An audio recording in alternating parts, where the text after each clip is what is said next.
Assalamualaikum warahmatullahi wabarakatuh. Kami satu kelompok ingin mempresentasikan mengenai analisis desain dalam prinsip IMK. Studi kasusnya penetapan pintu dekat tangga. Eh, saya Muhammad Farhandi Madi dengan NIM akhir 225. Saya Agil Noval Saputra dengan NIM akhir 458. Saya Muhammad Nafesan Zuhair dengan NIM akhir 089. Di sini untuk pendahuluannya secara pengertian umum itu interaksi manusia dan komputer. IMK ya, itu adalah bidang yang membahas bagaimana manusia berhubungan dengan sistem, produk, atau lingkungan supaya lebih mudah digunakan, nyaman, dan aman. Dalam hal ini, desain yang buruk berarti suatu sistem atau lingkungan tidak mampu memberikan kemudahan, kenyamanan, serta keamanan bagi penggunanya.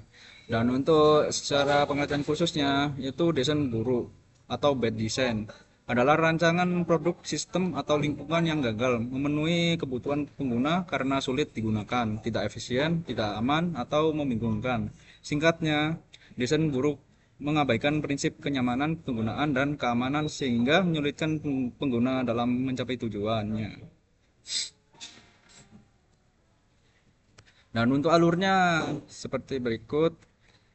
Yang pertama kita ke identifikasi contoh desainnya buruk dulu, terus ke analisis masalah utama, dan kemudian kesimpulan dan sarannya. Nah, untuk rumusan masalahnya itu bagaimana sih? Ya, di sini ada dua.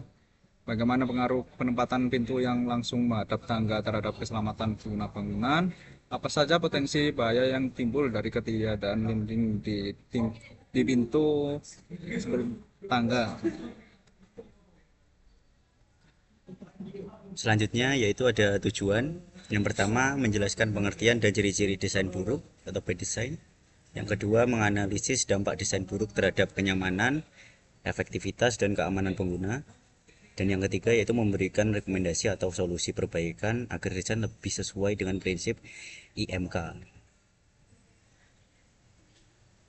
Selanjutnya yaitu manfaat, yaitu yang pertama memberikan pemahaman kepada pembaca tentang pentingnya desain yang baik dalam suatu sistem atau produk. Yang kedua menjadi bahan evaluasi bagi perancang atau desainer agar lebih memperhatikan aspek kegunaan, kenyamanan, dan keselamatan.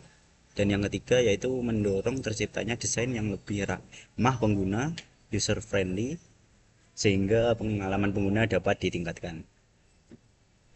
Yang selanjutnya juga yaitu case study. Yang pertama, pintu dibuka langsung ke atas tangga dengan lantai atau landing yang minim atau hampir tidak ada ruang di depan tangga.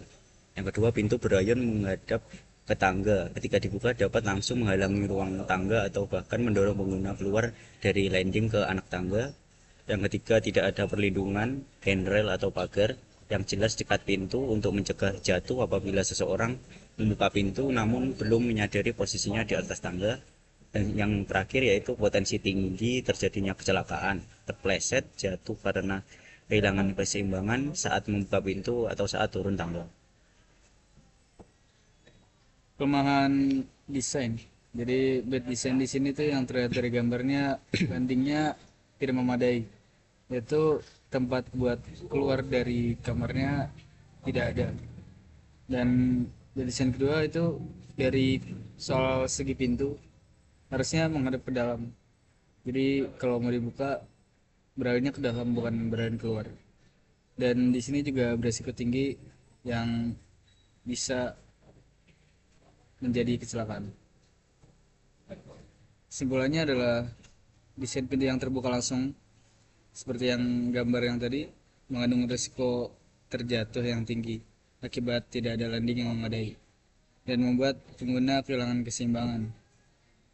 Lalu tidak sesuai dengan prinsip keselamatan dan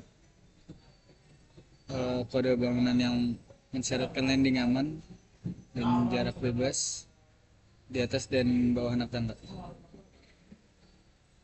Saran perbaikan, tambahkan landing yang memadai dan ubah pintu agar tidak terbukanya mengarah keluar. Kalau misalnya masih digituin, kasih visual seperti kayak awas pintu dibuka dari dalam ke arah luar. Sekian dari kelompok kami. Assalamualaikum warahmatullahi wabarakatuh.